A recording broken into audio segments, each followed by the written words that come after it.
말씀은 갈라디아서 2장 20절입니다. 다 같이 봉독하시겠습니다.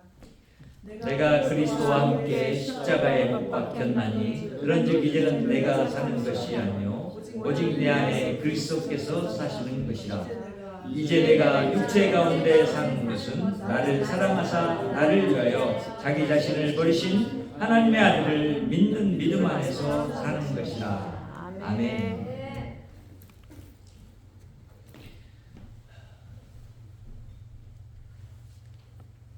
우리 삶은 하나님으로부터 시작된 삶입니다. 그래서 하나님이 없이는 우리가 이 세상에 한순간도 존재할 수 없습니다. 하나님은 이런 우리를 사랑하셔서 우리가 이 광야 같은 세상을 지나도록 율법을 주셨어요.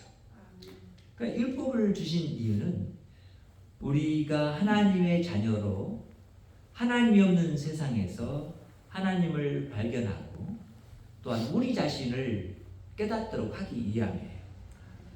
그러니까 이스라엘 백성들에게도 사실 율법을 주실 때가 광야의 삶 속에서 주신 거예요. 근데 하나님이 이스라엘 부르신 이유는 이스라엘을 자기 백성 삼으시려고, 그들이 하나님이 되시려고.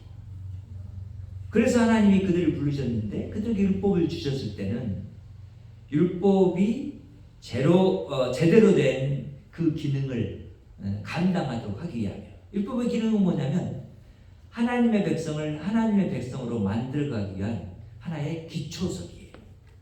그래서 율법은 뭘 말해주냐면 우리가 다 죄인입니다. 그러니까 율법을 주신 이유가 너가 죄인됨을 알고 이스라엘 전체가 다 죄인됨을 알고 세상이 그 죄인됨을 알고 자신 안에서는 도저히 의인될 길이 없다라는 것을 발견하도록 하는 거예요. 그러니까 구원의 소망은 이스라엘에게 있는 것이 아니라 그들이 누구에게 돌아올 때 하나님 여호와에게 돌아올 때 있다라는 것을 깨우쳐주기 위함이란 말이에요. 그래서 이제 이 율법이 사실은 하나님이 주신 목적이 율법을 너희들이 열심히 지켜서 너희들이 그 율법을 행함으로 의롭게 되라 라고 해서 주신 것이 아니라는 것을 기억해야 되는데 이스라엘 백성들은 그렇게 살지 못했어요. 율법을 지키면 의롭게 된다고 생각했어요. 그래서 율법을 지켰죠. 그리고 예수 그리스도가 오신 이후에도 그들은 끊임없이 예수 그리스도를 믿지 않고 율법을 지키면 의롭게 된다는 이 사실에 근거해서 살아가고 있었던 거예요. 근데 그런 습성들이 갈라디아 교회에도 들어왔어요. 갈라디아 교회에 들어와가지고 갈라디아에 새롭게 편입된 이방 사람이었다가 기독교에 된 사람에게까지 이 율법을 주장하는 일이 생겨나기 시작한 거예요. 그뿐만 아니라 베드로도 예수님의 제자였지만 자신이 이방 세계에 복음을 증거하는 그 일들을 하고 있으면서도 불구하고 다시 율법으로 돌아가서 율법을 따르는 삶을 살려고 하는 그 모습을 갖게 되었어요. 그러니까 베드로가 가르친 그런 생각들이 갈라디아 교회에도 남아있는 거예요. 그래서 교회가 온전히 예수 그리스도의 능력으로 복음화되지 못하고 하나님의 말씀 가운데 살지 못하고 있는 그 모습을 보면서 이제 그것을 깨트려주기 위해서 사도 바울이 지금 진정한 하나님이 주신 율법의 의미들을 설명해 주시면서 오늘 이 말씀을 하시는 거예요. 그리고 우리는 이 말씀 속에서 이제 뭘 알아야 되냐면 이게 율법으로 우리가 의롭게 되거나 율법을 통해서 구원을 얻는 것이 아니라 오직 누구를 통해서?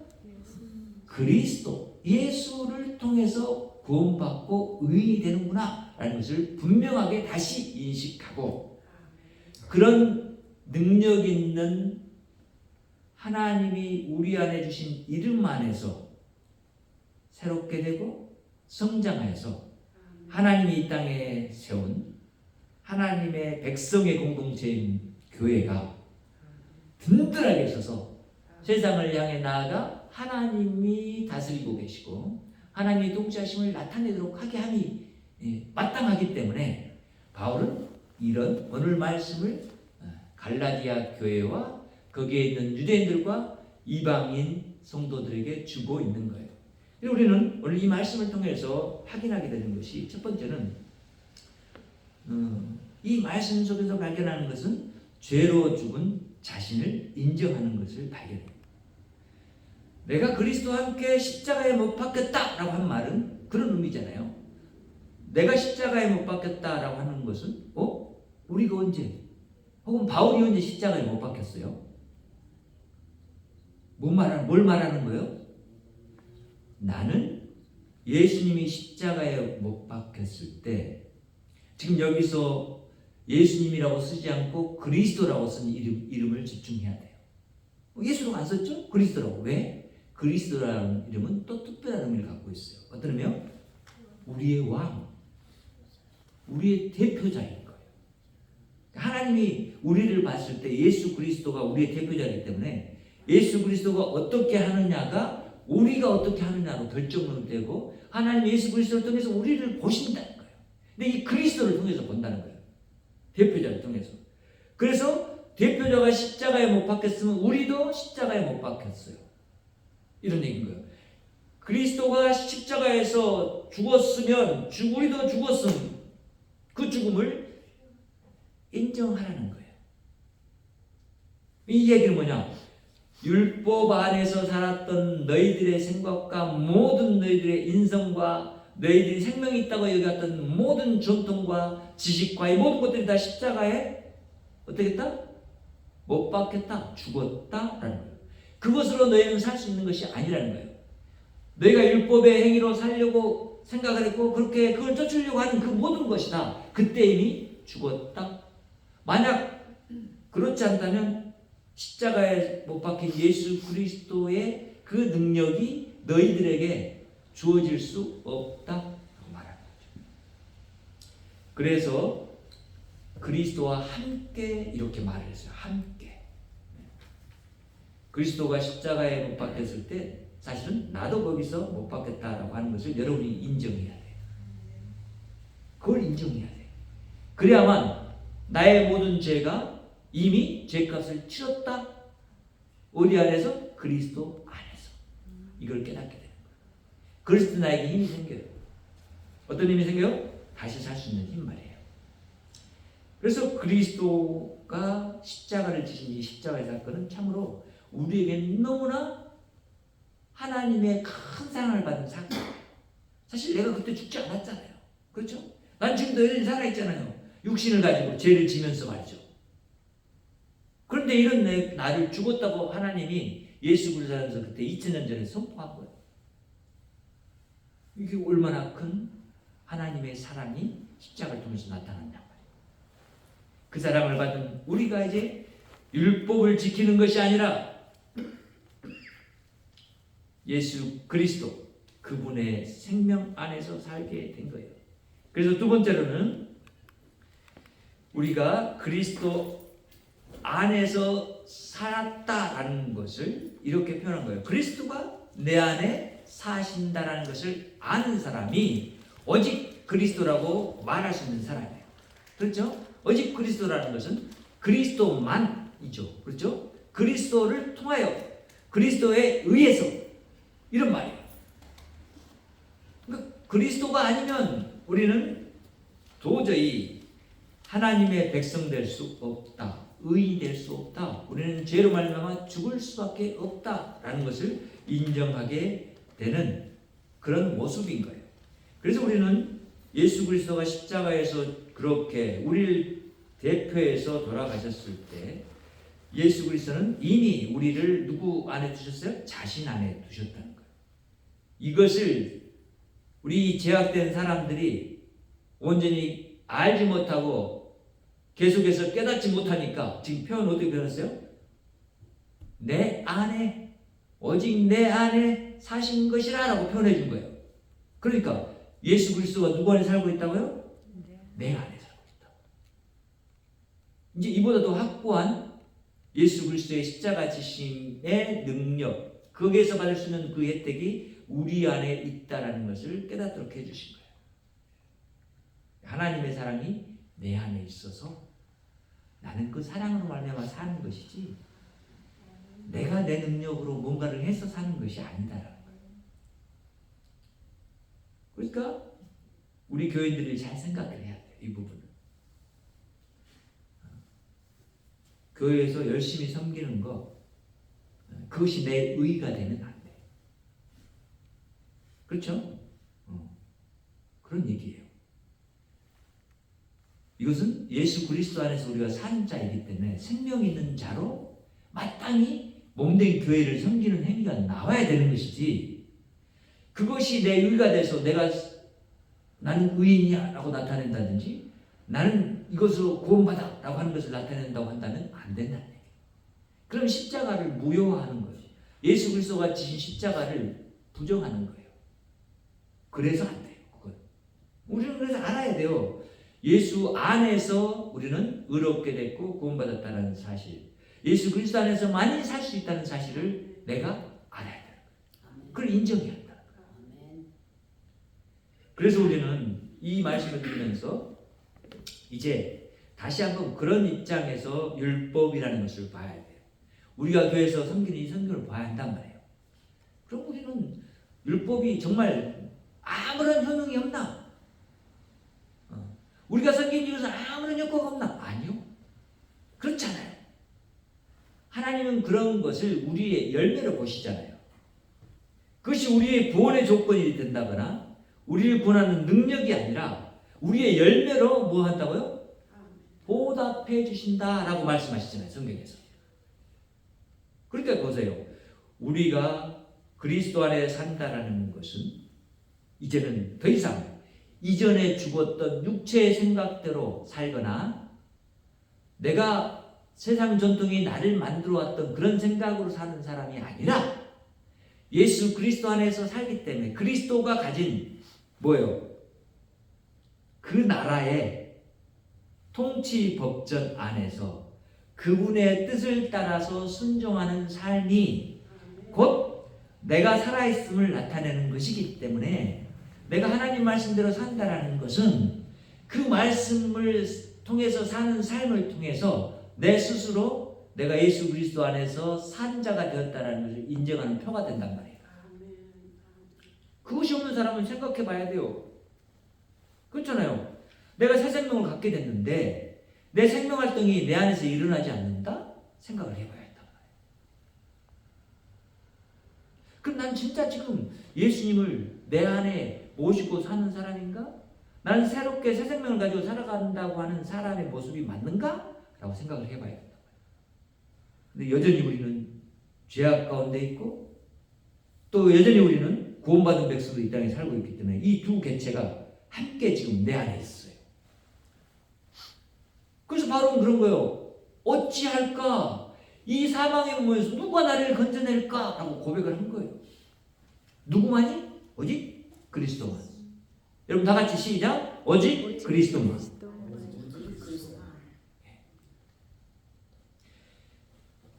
그런 사실을 깨닫고 알게 됐을 때 이제 이렇게 고백할 수 있어요. 이제 내가 육체 가운데 사는 것은 나를 사랑하사 나를 위하여 자기 몸을 버리신 예수 그리스도를 믿는 믿음 안에서 사는 것이라 이렇게 말할 수 있는 거예요. 그래서 세 번째 그렇게 말한 거예요. 오직 그리스도만이라는 말은 오직 그리스도만 믿습니다라는 말인 거예요. 그래서 우리는 이제 하나님이 십자가에서 돌아가신 이 사건을 통해서 우리에게 나타내신 그 놀라운 은혜는 이스라엘 백성들이 광야에서 불뱀에 물려서 독이 너무나 많은 그 뱀에 물려서 죽어갈 때 모세가 하나님께 구하잖아요. 하나님, 이들을 사막에서 다 죽게 하려고 합니까? 이 광야에서 왜 여기 불러내셨습니까? 살릴 방도를 좀 나에게 알려주세요. 하나님, 그랬을 때 하나님 뭐요? 그래? 장대 위에 구리뱀을 달아라. 그걸 쳐다보는 사람마다 불뱀에 물렸더라도 살 것이다. 이렇게 말합니다. 그 이야기인 거예요. 불뱀이 능력이 있는 게 아니에요. 나무 막대기에 능력이 있는 것이 아니에요. 하나님의 말씀에 능력이 있었단 말이에요. 하나님의 말씀을 믿을 때 그 능력이 나타나는 거예요. 그래서 하나님의 말씀을 듣고 그대로 불뱀에 물렸던 사람이 보면 살아났어요? 안 살아났어요? 살아난 거예요. 그러면 하나님의 말씀 미처 못 들어서 지나가다가 그걸 봤어. 살아날까요? 안 살아날까요? 살아나요. 왜? 그것이 하나님의 말씀이고 하나님의 말씀 능력이 있기 때문에 그런 거예요. 이해가 되세요? 구원이 우리의 어떤 행위가 아니라 오직 그리스도의 그 십자가 지심의 능력으로 우리에게 주어진 거라는 거예요. 나무 십자가가 바로 그 나무 지팡이에요. 그의 구리뱀이 예수 그리스도의 나중에 올 모습을 미리 알려주신 하나의 비밀스러운 예표물인 거예요. 그리스도를 통해서만, 오직 그리스도만 우리의 생명을 구원하는 분이다 라는 것을 알려주신 사건이에요. 그래서 우리는 이제 이런 사랑이 얼마나 큰 사랑이건데 이렇게 나타났을까라는 그 부분을 이제 그렇게 이 말씀 속에서 발견하는 거예요. 나를 사랑하사 자신을 버렸다. 와, 하나님이 자신을 버렸대요. 십자가에 대해서. 이건 놀라운 일이에요. 하나님 자신의 아들을 그 십자가에서 버렸어요. 완전하고 철저하게 버렸어요. 죽음이 없는, 죽음을 맛볼 수 없는 하나님이 그 죽음을 맛보았어요. 하나님은 영원한 존재예요. 죽음을 맛볼 수 없는 존재예요. 그러니까 죽지 않을 존재인데 그 죽음을 맛보게 하셨단 말이에요. 이 말은 스스로 하나님이 그 죽음의 자리까지 내려가셨다는 거예요. 왜? 왜? 사랑했기 때문에. 누구를? 저와 여러분을 구원하시려고, 자기 백성이 되게 하시려고. 그래서 우리는 이 하나님의 사랑의 어떠함을 십자가를 묵상할 때 더욱더 깊어져요. 그럴 수밖에 없어요. 그 사랑이 묵상에서 끝나는 것이 아니라 이제 그러면 나도 하나님처럼 그럼 세상을 향해 나아가서 어떻게 십자가 사랑을 나타낼까를 고민할 수 있게 돼요. 왜? 우리가 그리스도 안에서 살아있기 때문에. 그리고 그 사랑을 나타내는 일을 통해서 내가 하나님의 백성이 아니라 더 나아가서 하나님의 아들, 딸임을 나타내는 삶 가운데 이르게 된단 말이에요. 그것을 위해서 오늘 우리 교회를 여기 세우셨어요. 우리가 왜 이 렌트의 기간, 이 사순절의 기간을 보내면서 십자가를 묵상해야 되는지를 깨닫게 되죠. 우리가 전할 것도 오직 그리스도예요. 그렇죠? 우리가 전도할 때 전해야 할 대상이 오직 그리스도예요. 그분인 거예요. 그분 안에서 모든 것이 완성되고 모든 구원이 이루어지고 우리의 모든 죽음이 끝나고 우리의 완전한 영원한 생명이 시작되었기 때문이고 우리의 영혼이 살 수 있기 때문입니다. 그래서 우리는 오늘 이 그리스도의 십자가를 통해서 다시 한번 이제 이 말씀들을 정리해 봅시다. 그리스도의 십자가는 분명히 무슨 십자가냐면 먼저 심판의 십자가인 거예요. 심판의 십자가. 근데 이 심판을 받을 수 있는 대상은 누구뿐이냐? 누구뿐이냐? 라고 했을 때 하나님이 세상 가운데 그럴 심판을 받을 자가 한 사람도 없음을 아신 거예요. 모든 사람이 죄인이었어요. 모든 사람이 심판의 대상이에요. 근데 하나님은 심판만 하시는 분이 아니라 구원하시는 분이기 때문에 그 조건에 합당한 사람이 세상에 존재할 수 없었던 거예요. 그러니까 죄 없으신 하나님이 세상에 와야만, 사람의 몸으로 와야만 죄를 지은 모든 사람들을 대신해서 죽을 때 그 죄에 대해서 용서할 수 있는, 그 죄를 없이 할 수 있는 그런 근거가 될 수 있는 거예요. 나도 죄인인데 어떻게 죄인이 다른 사람의 죄를 용서해 준다고, 내가 대신 사형수가 될게요. 그러면 맞는 그런 생각이에요? 나는 죄인이니까 나도 죽어야 되고 저 사람도 죄인이니까 저 사람도 죽어야 돼. 대신할 수가 없어. 왜냐하면 다 같은 죄인이기 때문에 조건이 안 돼요. 근데 죄 없는 사람이 만약 그런다면 어떨까요? 조건이 돼야 안 돼요? 조건이 돼요. 완벽한 조건이 돼요. 저 사람은 죄인인데 곧 나는 죄인인데 예수님은 죄인이 아니에요. 그러니까 조건이 돼. 내 모든 죄를 대신해서 자신이 내가 대신 질게 라고 하는 그것이 합당한 그런 뜻이 되고 그런 의미가 되고 그렇게 하시는 상황이나 이 모든 것들이 다 돼. 그래서 예수님이 십자가를 지신 거예요. 이건 철저하게 하나님이 예수님을 보내서 뭐 하려고 했냐면 먼저 심판하시려고 했던 이야기인 거예요. 죄인의 대표로는 십자가 위에서 죽을 것이라고 내가 구약 성경에 예언한 것처럼 너가 죽어야 된다라고 말하는 거예요. 그럼 그 말은 뭐예요? 나 자신 스스로 하나님이 말씀하실 때 이렇게 한 거잖아요. 나는 십자가에서 너희들에게 나의 사랑을 나타내기 위해서, 너희들을 구원하기 위해서, 너희들을 의롭게 하기 위해서 죽는 그런 삶 가운데로 들어간다라고 선포하신 사건이에요. 그러니까 노뱀을 바라본 사람들이 산 거예요. 죽을 사람이 산 거라고요. 죄에 있는 우리 죽을 사람들이 십자가의 그리스도를 믿을 때 우리가 산 거라는 거예요. 이 사건이 우리에게 주어진 십자가 그리스도의 의미예요. 자, 그리스도라는 이름 가운데는 그리스도라는 이름 뜻이 그래서 또 어떤 뜻이 있다고요? 우리의 왕인데 전능자예요. 그래서 이 전능하신 하나님의 능력으로만 우리를 자신의 자녀 삼을 수 있는 그런 모든 조건을 만들 수 있고 그리고 그것을 완벽하게 이룰 수 있는 것이 바로 하나님이라는 것이 우리에게 알려줘요.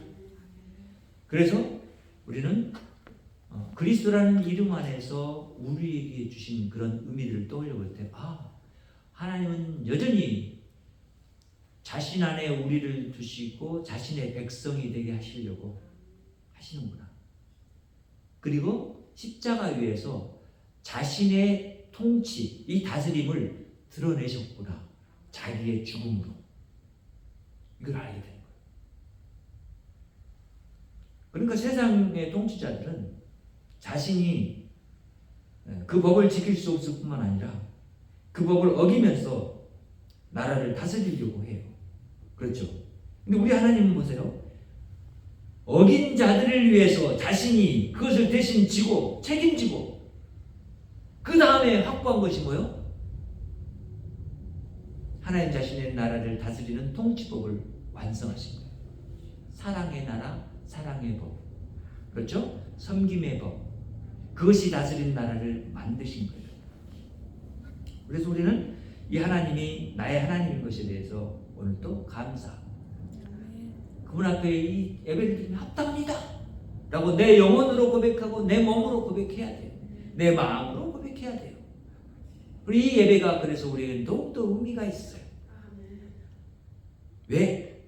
이 예배 드리는 것이 곧 하나님의 그런 통치, 그리스도의 통치가 이루어지는 것이기 때문에 그래요. 이것이 우리가 모여서 예배 드리기 때문에 하나님의 나라가 된 거예요. 예수 믿는 그리스도를 믿는 자들이 모였기 때문에. 그래서 그것을 기뻐하시는 하나님, 우리 안에서 새롭게 자신의 나라를 이루어 가시는 하나님을 보게 되는 거예요. 그럼 만약 이 십자가가 없다면 우리는 하나님의 이런 다스림을 받지 못했을 거예요. 여전히 하나님 다스림을 거부하고 살 거예요. 근데 하나님의 다스림은 세상 통치자의 것과 달라요. 그렇죠? 네. 이렇게 하나님 우리를 다스리는 것은 자신의 사랑으로 다스리고 자신이 먼저 우리를 섬기는 그 섬김으로 다스려요. 그러니까 하나님의 나라의 법이 어때야 될 것 같아요? 당연히 뭐요? 우리도 사랑을 세상 가운데 나타내고 섬김을 나타낼 때 하나님의 나라가 그것이 이루어지는구나. 이걸 알게 되잖아요. 그러니까 여러분 생각과 여러분 뜻대로 사랑하려고 하지 마시고 하나님의 사랑이 무엇인지를 알고 하나님의 그 뜻대로 사랑하는 사랑을 행해가는 그런 삶이 저와 여러분의 삶이 돼야 한다는 거예요. 아멘. 그럴 때 우리는 진짜 내가 하나님의 자녀인 것을, 내가 정말 믿음이라는 것을 세상 속에서 공포하면서 살게 되는 삶이에요. 그것이 하나님 나라가 확장돼요. 거기 하나님 다스림이 있으니까요. 그리고 우리 하나님은 그것을 통해서 영광 받으십니다. 또 저와 여러분이 그리스도 안에서 그런 복된 자의 하나님의 나라의 백성과 하나님의 자녀로서 살아가는 그 삶이 계속해서 힘있고 능력있게 전파되기를 바랍니다. 예수 그리스도가 우리 안에서 우리를 그렇게 이끌고 계심을 또한 찬양하며 가는, 그리고 예배하며 가는 우리의 삶이 되기를 간절히 바랍니다. 기도합니다. 하나님 감사합니다. 오늘도 하나님의 놀라운 은총과 은혜가 우리 가운데 있음을 감사합니다.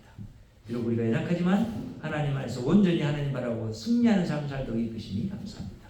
하나님, 하나님의 이름이 오늘 우리 성도들의 마음에서 고백된 신앙을 통해서 높아지시고 영광받아 주시옵소서.